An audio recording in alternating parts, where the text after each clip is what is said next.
Welcome to Coming In Hot. We are coming in very hot today. I've got John with me, so hotter with John. And we're going to be discussing, we're going to be debating. We're not going to be discussing. We're going to be debating some relationship topics, some hot topics that are coming in hot. Okay, John, let's get started. Welcome. All right. Welcome. Okay, I'm putting the glasses on to get serious. Okay, so we have a bunch of incredible, really just topics that we wanted to debate and really focus on relationships. So something that I honestly thought was really interesting was men and breakups. Oh, Okay? Who takes it harder? That's what we want to discuss today. And this is actually incredible. So there is a finding. We did some findings. We got some stats for you so that we could really have a discussion on it. So the finding is that while women may feel the initial emotional pain of a breakup more intensely, men take breakups harder in the long run and are more likely to experience psychological distress afterward. They are also less likely to be the ones to initiate the breakup. Okay, I'm going to agree with this, okay? This is my theory, and I've always said this. I think women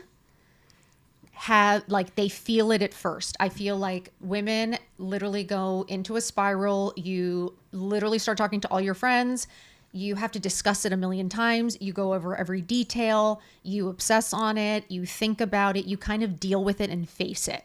And then I feel you kind of start to heal and you start to move on, which is usually when he comes back.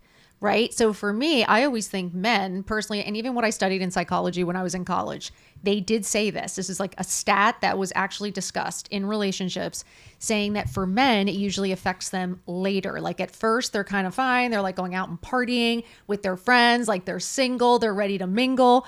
And then the reality sets in of like the security of, the companionship of someone who's like really there for you. And I honestly think they start to feel it later. And it affects them more later, which is why I think they come back when you've healed. What are your thoughts? I think men make irrational decisions without thinking through it, and then sometimes are too stubborn to say they made a mistake. And you think that's why it takes too long? Takes too long. Yeah. So they'll break up right away because they're like, I'm tired of this. I want something else, without thinking through all the potential consequences. Mm-hmm. And then they decide to come back, but they have to get over their ego to say, I made a mistake. I feel like a lot do, which is interesting. I do, because I think for me, it's harder. I am more the one that doesn't go back. Like I'm more like when I'm done, I'm done. Like I was obviously in a relationship. I was engaged before. And let me tell you something. It's exactly what happened. Like, this is exactly what happened. We break up. I deal with it. I deal with all my friends, my family. It is like the most overwhelming, kind of have to like bury it and get over it. And I put it behind me and I move on. It's funny because my ex-fiance, flew to LA. He got a penthouse at the peninsula. He partied. He had the time of his life. And then funny, months later, as I was moving on and I was picking up to move away to Florida to shoot the soap opera, he calls. And it's just really funny to me because it's like it started to affect him months after, once the partying and once the noise and once like the chaos stopped, like all the fun stopped. It was like, oh, I'm kind of alone. Thankfully. But it's one of those things that it's true. And I was very much like, I've been dealing with this for months. Like, I'm over it. Move on. So I think and I think for men, as they say that stat, right? That men are happier when they're married and in relationships, and that women are not as happy normally. Typically, there is like a stat on that. Yes. So I wonder if it's that too, that women start to feel independent again and they start to feel good and having a little freedom and not having to wait for the guy or not having to depend on the guy. And you kind of start to see that like, I'm fine. I can do this. I don't need him. Whereas I think men do need women a little bit more, and I think they do like the companionship more. Do you think? I think so. Well, or do women stay in relationships longer than they should, and they've already thought through it all, and then they're okay with it? Well, then I mean, touch on this one okay. because that All actually right. leads All into right. that, So, which I think is interesting because now you're saying that and I'm like, okay, there's a stat on this. all right. So, who initiates breakups most often? The finding: women initiate approximately 70% of divorces and a significant majority of non-marital breakups. And that's from a 2015 study. So basically, they're saying, I mean, honestly, I think women do stay longer. I think you are more committed to the family and to the relationship. It's harder to walk away, especially if you're being taken care of. Yeah. Well, I mean, the question here is, are women quicker to quit, or are they more tuned into when a relationship is no longer working?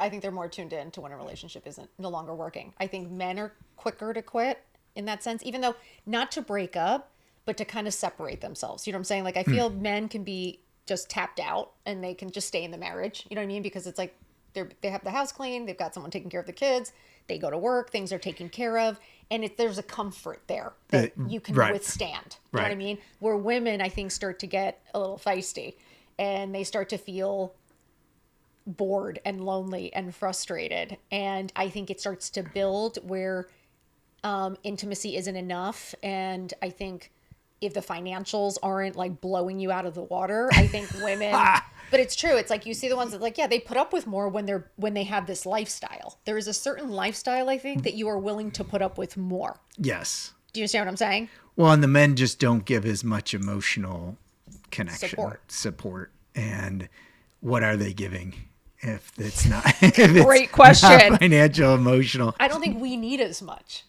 Can we take care of ourselves? Yes. Am I like, oh my God, I need to have sex every day? Like, no. Can I be No, she alone? doesn't. John, you know what I mean? Can I be alone? Can I do things for myself? Yes. I don't need that companionship. I don't need that attention. If anything, it's more of you're working together to build a life together and you're helping each other raise these children and live out your dreams and goals. But I do think women could live without men. I think they really need it for the sperm, but like not necessarily anything else. Well, of those women that actually initiate the divorces, I mean, out of the people you know, it's like, and the people I know, is it the women who initiate? Yeah, because either the men cheat or there's something going on with the guy. Substance abuse, there's cheating, the disconnect. Like when you just being not treated well. Honestly, I've seen husbands just not treat you with the utmost respect and kindness that after a while you're like, what the fuck am I putting up with? Well, and is it usually where the man's working or we're both working or where the wife's at home who's dealt with all the kids and things? Yeah. Yeah, Plus, well, I mean, I think, yes. I mean, at the end of the day, when you're both like, I think my friends who have the most successful marriages, the women are the ones working and making the most money. They're actually like the leaders in the home. And the men are more, they have their jobs, not that they're not working, but they are more taking care of kids or like doing that. They're not the main money maker. And I always found that interesting because I do see very happy relationships. And it's interesting to me that the wife is the powerhouse. So there is some sense of, I can see why, because I don't like giving that power away. And I think women are more powerful than they're willing to admit. And I think from a very young age, you are just constantly told that you need somebody or that you need somebody to take care of you. And I think that once you get older and you kind of become very capable and smart and independent, you start to understand that you don't. And then the second you really have a lot of self-respect or you wake up, you're kind of like, if you're not going to be treated well and they're not going to do anything for you, it's like, I'm just sitting here taking care of you. Like for what? Do you know what I'm saying? I think that's what it comes down to. And you kind of get over it. You kind of get sick of it. You I get think over that's it. where men are happier who are married and women are happier single. Yes. Overall. Because I think women in happiness. general are the caretakers. And if you don't like caretaking, and there's women out there who like caretaking. Yeah, and I'm not saying there aren't happy marriages with women, the men that work, and women who are at home. No. But again, it's finding that real balance where you still feel really good, that you still feel like you have a voice and control and power, which I have felt a lot of the women that I have spoken to don't. And I think that's the biggest issue because it's like you're doing it all, yet you have no control or power. It's like, what? That doesn't even make any sense. You're not making the big decisions. You're not involved. And then you can walk after you've kind of done it all, that person can walk away with everything.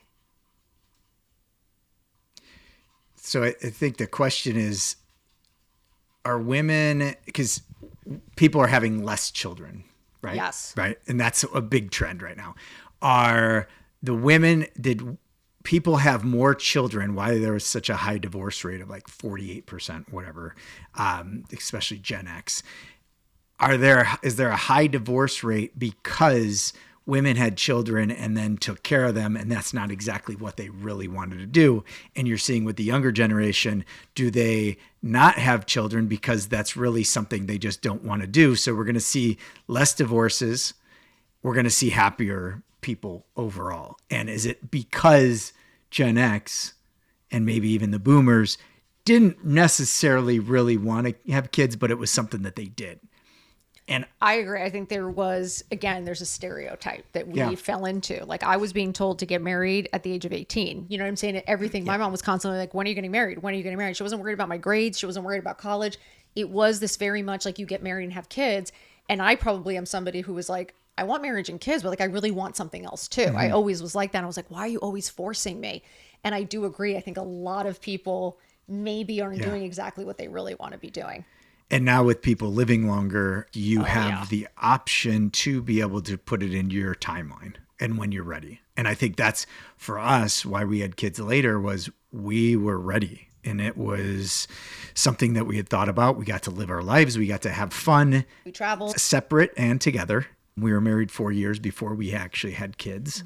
And that just gave us time. We bought a home too. Right. We were kind of settled a little bit. Yes. Was able to go through, have fun, be single, and then be married and be a couple. Yeah. Yeah. Yeah.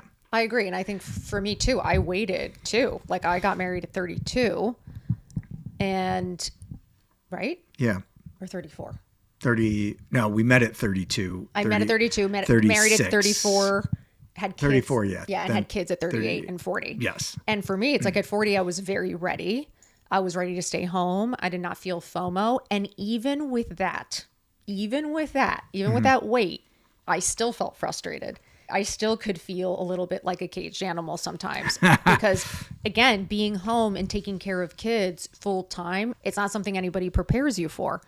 You're not really prepared for the responsibility of life and home and everything. So even when I felt the most prepared, I still felt overwhelmed and a shit ton of responsibility and feeling like I didn't have a life of my own, which is why I started all of this. That is really the purpose, was like, I'm either going to run away or I need to fucking figure something out for myself that makes me happy too. Not with everybody else, but too. And I think women aren't always finding their thing.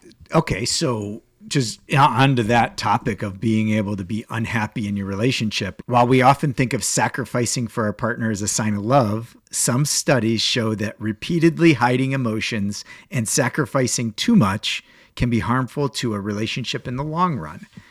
And I mean, is sacrificing for a partner a virtue, or is it a dangerous habit that leads to resentment, emotional distance, and divorce? I think yes. Yeah. I'm going to say that because... I mean, your whole platform is about finding being happy. I was like, no, sacrifice it all. Yeah. No. But I think the reason my platform is on there, because it is what I felt. And it's not because you don't love your family and you don't love your life. It's sometimes you are sacrificing a little too much. Sometimes the expectations, what you think the expectations are from society, from your parents, from your friends, who you're watching, keeping up, and you're not living truly for yourself. Like, you're not really saying, okay, does this make me feel good? Does this make me happy? Do I have time for myself? Do I have time to put my oxygen mask on? For me, what changed drastically and what made me happier at home and happy every day was me taking time for myself and not sacrificing from 6 a.m. till midnight. Like, I took hours for myself. So what do you feel you've sacrificed? Because yes, every couple in a relationship sacrifices something, right? Yeah. Especially when you have kids, who's going to be the caretaker, and whether it's a career, whether it's your enjoyment of a hobby or something that you do, whether it's something financial that you usually spend on, because now you have kids, or more financial constraints, right? Or expenses. So what did you feel you sacrificed early on? I think for me, it was like one, financial, because I do think that we, when we were started, we were struggling, and it wasn't like, oh my God, we have everything and we can do whatever we want. We couldn't. And my upbringing was very much, my parents spoiled us in that way. So yeah, that was definitely felt like a sacrifice, like that you just definitely couldn't buy what you wanted. You couldn't do what you wanted. You couldn't go on the vacations you wanted. And having friends that were doing those things, obviously watching social media can definitely, be a mind fuck. That's the truth. I'm not going to lie to you. So that felt like a sacrifice in that moment. I also felt like my life and like me doing things was sacrifice because John worked a lot and he was traveling from like Monday to Thursday, sometimes Tuesday to Friday. He really traveled a lot. And I was at home with the kids 24/7, and we did not have a lot of help. And it felt like I felt like I never slept.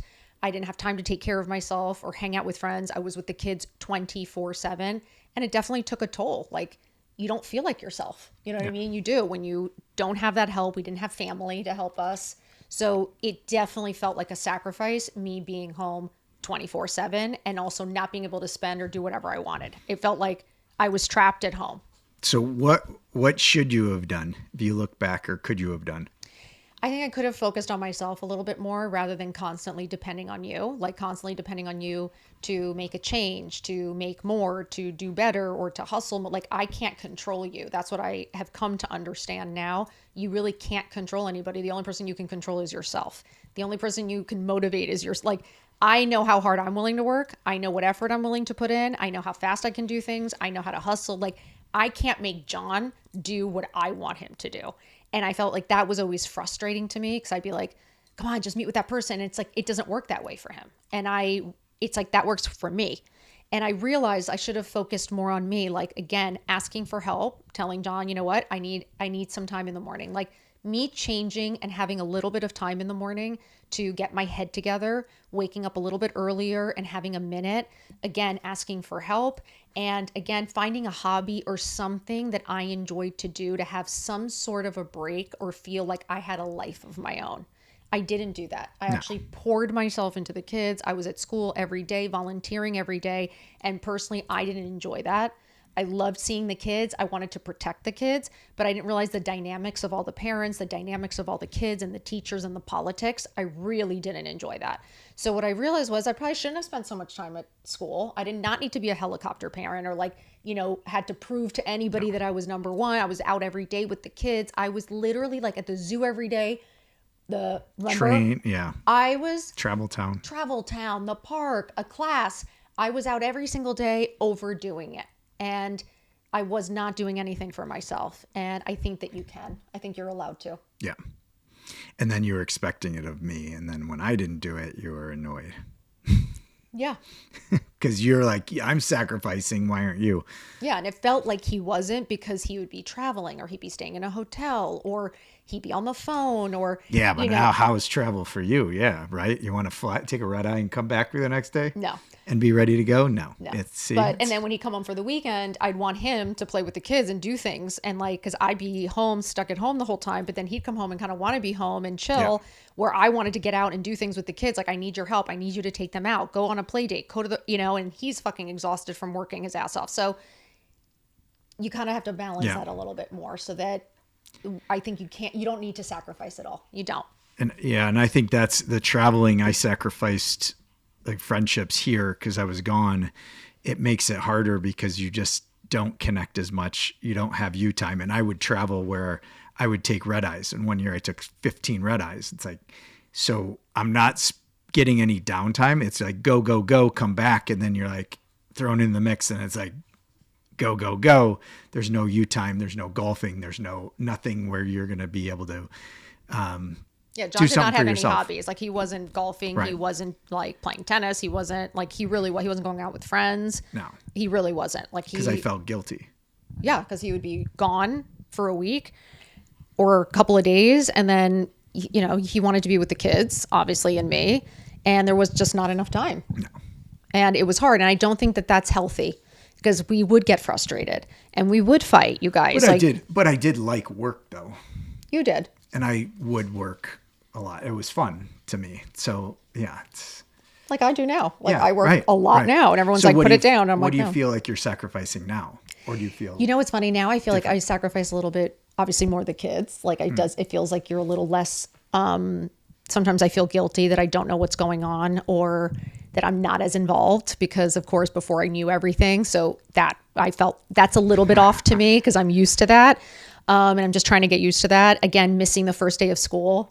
I felt awful. I was hysterically crying in New York. See, I think that's your problem is you have guilt. I do. I'm like, Moms you have know guilt what? though. Moms do yeah, have guilt. but you got to make decisions. And unfortunately, every decision is there's going to be people who get hurt somehow because you can't do everything. And if you keep doing everything for everyone else, you're going to hurt yourself. That's true. And I have to say that the one piece of advice someone gave me was the more people that love your kids and treat them well and are good to them, the better. So don't ever be afraid to ask for help. Don't ever be afraid for your kids to be with other people. Even when I was in New York and I was hysterically crying, my amazing friends, Kat and Nat, sent me a text and said, hey, sweetie, don't forget that like them getting to have that moment with their dad is a good thing. Yeah. It's not like, it's like their bonding time. So you're not missing out. Like it's going to be fine. And I had to redirect those thoughts to be like, you're right. Like them seeing me happy and them seeing me working towards something is just as important as them seeing me running around like a chicken with my head cut off and not smiling and frustrated. Right. So I realize that them seeing me happy is the most important thing. And this does make me happy. So as long as I'm there for the really important things, like I say to the boys, if you need me there, you want me there, I will be there. If it's, some things just aren't as important, they don't care. They really don't. Sometimes they're just like, Mom, it's fine. And even when I was in New York, they're like, Mom, we go kill it. We love you. Yeah. So you realize that sometimes you're sacrificing so much, but what they want to see you is happy. Yes. Right? Yeah. Yeah, as a kid, I didn't need my parents at the games, and they showed up. Great, they're there. See, but I did. I resent my parents for not showing up ever to a single thing of they mine. Didn't show up ever, but all right, yours would come to some. yeah, right? They'd come to most of the games. No, so if they missed something, it wouldn't be a big deal. Don't be so like you got to be there. Now, if there's important moments, yeah, I want you there. Then yeah, unfortunately, people have to speak up when they want that as well when it's important because you can't read people's minds. Like, and if they're going to resent you for not showing up, just hey, make sure you give people a heads up, and that's in relationships too. Is hey, I need you to do this. I need you to be here, and you can't read somebody's mind, so you got to speak up and ask them. And yeah, if you expect somebody to read your mind. And your kids too. It is okay to ask them and talk to them. And, your kids are really smart. I realize our kids are smart and they're really intuitive. I know growing up, I knew everything that was going on. I was no fool. I could hear my mom crying every day. I could hear the fights. So your kids understand. And I think the more you can communicate with them and talk to them and say, Mom's doing something really, that makes me really happy. And, this is what's helping us build our future. And hey, if there's something important to you, Mom's going to be there and I will never miss it. And they appreciate that, I think. All right, so this gets us into this next topic. Let's go. It's the power of positivity versus nagging. And this is something we've talked about before is, according to Dr. John Gottman, one of the leading researchers on relationships, stable, happy couples have a 5-to-1 ratio of positive to negative interactions. It's like what we say, you have one, you sandwich negative information or negative feedback. You have positive feedback, negative feedback, positive feedback. Or if you have to say something, so 5-to-1 ratio. So that's really good. And we say she wants 10-to-1, but that's okay. Hey, I just wanted 1-to-1. I just wanted one backup comment. And John, this is really good for John to work on. It is because like good sometimes for everyone. It's but I'm saying I think I have a better way of approaching things or discussing things where I think sometimes you approach things at like your timing can be off, the way you say it can be off. Well, you perceive it to be negative when it's really not negative. It's when there's 3 other people saying it's negative. So 5 compliments. So this is every one time they're asked to take out the trash. So, okay. So that is an example. It's like, okay, I need you to do something. It's not positive or, hey, you look gorgeous today. That's 1. Okay. Ding 1. And I maybe have given her 1 earlier today too. Yeah. When I trimmed your pubic hair. John, are you crazy? Oh my God. You're not allowed on the show anymore. You guys, that's what 21 years of marriage does for you. Anyway, I mean, off topic. Go ahead. No, but I think but it's true is I always say to you, like, okay, you have to have a hard conversation, right? You're always going to have throughout life, you're going to have hard conversations. Yes. Not everything is positive. Not everything is easy. But I think if you can come at it and be like, hey, this is what I was thinking. And like, there's a way of, in a positive way, communicating it. And then afterwards being like, I know you're doing a great job. I know you're trying really hard. We just need to try this or need to focus on this just to see if it works. And if it doesn't, we'll go back to your way. Like, well, I get it. I think there's a way. Well, that's even giving negative feedback. This is just even overall interactions. You need to make sure they're positive. So I think I'm good about that. I love giving compliments. I think it changes people's entire day and compliment mood. My shirt, or I said you look good today. Did you? Yes, in the bathroom. When you were shaving my beard. You were looking at the top of my head as I was down shaving downtown. Oh my God, John. Yeah. I didn't. God, I hope our kids don't listen to this. So yeah, I do think that it's important in relationships. Again, you know how good it feels if it shows you how a stranger, how it changes them, just to say hi, to say good morning, to say you look great, have a great day, anything. Imagine what it does for the people you love, the people that are around you every day that look to you, who respect you and want that interaction with you. Imagine getting that daily, how that can change a relationship, and just taking a minute to show your appreciation and your gratitude rather than constantly showing what you're pissed and lacking. Right. Or just, nagging. Like constantly nagging when you're like, what's that going to solve? At the end of the day, nobody wants to be nagged at and nobody wants to hear negative things and nobody, you know what I mean? But at the end of the day, no, we're all trying our best, but I think positivity works like a charm. Yes, I agree. Like kill them with kindness, they say. Or what's the sugar?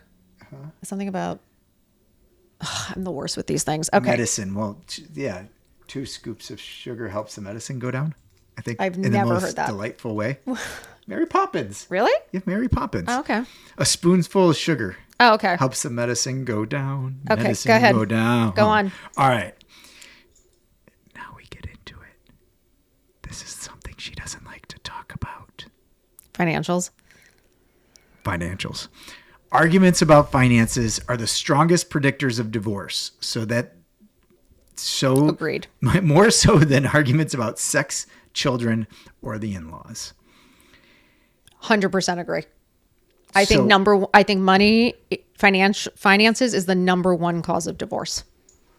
So is this a sign that couples are fundamentally incompatible with their spending habits, or is there a deeper issue of trust and communication that manifests as financial arguments? I think for me, it's a deeper meaning, because I think for me, watching my parents growing up and watching my mom have a lack of power and control and feeling like she was always controlled by money, and that he could easily just take it away, or the rug could be pulled from under her. There was definitely trust issues in that, because it's like, how can you really trust someone to take care of you for the rest of your life? Like, I don't believe that you can. I really don't. I'm like, anything can happen. We've lost jobs. We've had, hard situations. Like, life isn't predictable like that. So for me, I think it is a sense of trust and a sense of a deeper thing that I witnessed growing up, that it felt very controlling for someone to tell you what you can and can't have, or what you can and can't spend.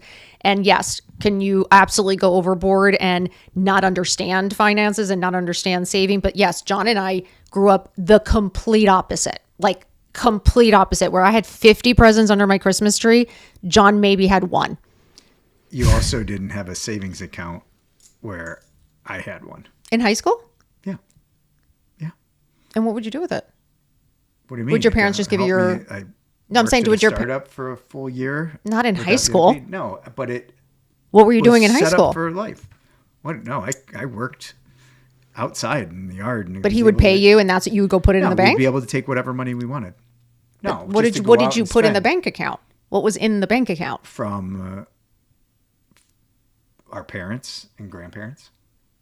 Money that they set aside. Okay, well, I didn't get an inheritance in high school. Well, it's just being able to set aside. But I'm saying you weren't working and going to the bank once a week and then putting money in. You weren't doing that. You're saying parents setting up an account for their kids. Yeah, but just saving overall and what saving is. But overall, I believe you have to, if you have two of the same types of people in a relationship, you're bound to, it's going to hurt you in the long run. If you have two different types, like we are, saver and a spender, if you're open to it, you can learn from each other. And you have to both be open to understanding the other person's perspective. You don't have to always live by it. You got to be able to be flexible in things. Like, yeah, there's a reason you save and you live within your means, but there's also a reason you should be able to go and treat yourself and spend money on certain things. And like, I have a vice. I gamble. I used to go to Vegas. Yeah, she doesn't like Vegas, but I hate Vegas. But because to me, the gambling to me, like I don't get, the same way as me buying stuff where John's like, why would you need 5 of the same fucking bag? I'm like, why would you ever spend money on a chip that you could lose and just throw the money away? But you can also gain it. And that's, but I'm just saying, the psychology of it. It's being smart about it, entertainment, not being. I don't think it's smart about it. I think it's entertainment. It's entertainment. It's fun. You just know you're okay losing that money. Right. Or you're okay winning money. And then, so it's everyone has their perspectives on money, and knowing and being open about why do you have those and where did it come from. And the biggest thing I have is respect for money. And like there was someone, and I don't remember where it was, but they said how you have money and fold it and even have it in your wallet says a lot about your respect for money, where I see sometimes like your mom just has it all bundled, crumpled up in different places. I keep it very and neat. Not neat and organized. And I look at the kids and I'm like, they have money where I'm like, guys, like organize it. Take care of it. Spread it out, fold it, put it in your wallet, wherever, know where it is, know what you have. That's respect for money. And it starts from something that simple to do. Like, yeah, I remember I used to have a big Coke bottle full of coins, and I'd go around and grab pennies and stick it in there and loved counting it and collecting it. And, but I wouldn't spend it, or I wanted to spend it and I wanted my parents to spend it, but I got that gene or that habit of not spending from my parents, unfortunately. And I think for me, what's interesting is that I actually have always really taken care of things. I wasn't somebody that is as spoiled as I may have been. I was very respectful, and I was not a brat. Like I would take care of my things. I have always taken very good care of my jewelry. My bags, like the money I fold to, put it in my wallet. Like I am really good about things like that. And so truthfully, I do have a respect for it. I understand. It's again, that what's hard is that upbringing where you have always been told yes, and that someone's always going to take care of you and someone's going to provide exactly this for you, and not understanding, not providing that, hey, you should work, you should get a job, you should, you know what I mean? It just, and then there's a point where you're like, oh, this is easier. Yeah. I'm just going to do this. Like, oh, my mom's like, they're willing to pay. Sure. Like you start to become lazy. You do. I was like, I wish they had pushed me more, to be honest. Well, and that's what a lot of the billionaires, and they say the best way to have your kid figure it out is take this stuff away from them. Don't give them the inheritance. Don't give them that. And yeah, they can give them the basics, but they want to go out there and build some of that grit. And if you just have it, you're not going to do it. So, oh my God, the difference when you make it. I mean, it's like now I'm making it, and I've never done this before, where you are taking on something and the satisfaction you feel and the stress you feel. And, it's just a whole different appreciation for it, without a doubt. So there is something very, very important about it at a young age, understanding that. So why do you think the divorces happen? I think it's because, number one, the sense of loss of control. I think money controls you. And I think that you stop speaking up. You stop saying what you really feel and think. Is it money controls you, or people control you with money? So people control you with money because you want the money, you want to be taken care of, you want the things. And if that person's promising it to you, you start to have a fear of not getting it. So you fear saying something that might anger them. You fear saying something that might upset them, or like that they could walk away, and you start to become not fully yourself. I don't think you really say and think everything you really, because I've seen my mom eat her words. I have seen her fucking have to eat her words, and she's so fucking pissed, and she's like, has to be like, okay, it's fine, you know what I mean? Or have to like go with him to the thing and pretend she's happy when she wants to fucking smack him. there is a, you know what I mean? That anger starts to build. And I think there's a resentment in there that when you're like, oh, I want to go get that. And someone's like, no, you can't. You're like, what? I'm a fucking grown woman. And I think it starts to fuck with you. I do. Yeah. Well, I think that's comes when people start hiding things and then you lose trust. And when you're not trusting each other and you're overspending, you're doing this, or you're hiding credit cards or doing that, or they're losing money, whether in the stock market or making bad investments or hiding because they had this and you see why all the Ponzi schemes or people who are, I mean, you see a lot of the Real Housewives who get divorced because or they're bankrupt. They're bankrupt and they had no idea. Or people who commit suicide from the stock market for real because they lose it all. So it's this risk versus reward, and just not being open and honest about it with your significant is what creates that. Trust is, I think, one of the number one things. So agreed. Talk about it. Trust your other half. And it's taken us time, guys. I'm not gonna lie. Like, I definitely somebody who would split things on credit cards, or I had credit card debt, and it was brutal and it's awful and it doesn't feel good. And at the end of the day, it creates a problem that does not need to be there, because at the end of the day, you're a team and you are supposed to be working together. And that person who loves you, like when I was struggling, John was like, I'm going to help you. And it's like, instead of being angry at me and telling me off, it's like, okay, how can we work on this? Like, what can we do? Well, yeah, then it happens second, third, fourth time. What are those things you're going to put in place to stop that from happening? How can you talk about it instead of hiding things like, I don't want you to have access to my bank account? I'm like, you don't have access to whatever you want. Like, for me, when you say you can't have access to something, it's like you're hiding it. So I think being open, transparent is really the most important thing. And then budgeting is important. The worst word on the planet. Yeah, how you come across and approach it, yes, is because John. I mean, I also believe in enjoying yourself, and I've seen people who have saved everything until their 60s, 70s. Like, I wish your parents would spend some of their money. Budgeting doesn't mean I'm just saying spending. But my point is that I think there are moments though that you can do things and you stop or you don't do them because, again, there is this, you have a very, and I'm not saying you have a saver's mentality where like, you've got to really think it through. Well, if you I'm just saying, I know. No, but I'm saying, but your parents, I'm saying they have saved and they have a savings and they really could go on vacation because they've saved. Yeah. They've been smart about it. They don't buy a thing. Do not spoil themselves at all. And they very well at this point, you're like, it's the end of the life. Like, go live, go travel, go do something. Yes. And that to me is like, what are you waiting for? Well, that's different. And that's how you spend your life. It's different. When you're budgeting, you've got to both be open about it because surprises are not fun. When you say, oh, well, wait, there is this credit card bill that I didn't account for. So now we have to pull back on something, right? It's not, oh, you get to go spend it. Oh, well, okay, there's an impact to it because you didn't save or it's not part of the budget overall, then it throws a wrench in everything. So yeah, you can set aside stuff to spend on. Great. I love that about you is you help me think, okay, yeah, take some things for yourself. Get the golf clubs if that's what you really want, right? And do those things. Or join the club. We don't use it. John loves it. Like, well, I hardly ever go. And I remember when my dad didn't want us to buy rollerblades in high school. And you know what? We went and bought them anyway. With my brother and I went out and bought them. And it was the best thing ever because it's exercise. It was fun. Loved doing it around Michigan, the campus. And just went and did it. I'm like, screw it, right? It's just enjoy your life. I do believe you need to enjoy your life a bit. Yes. Like, and again, you definitely save, definitely be smart.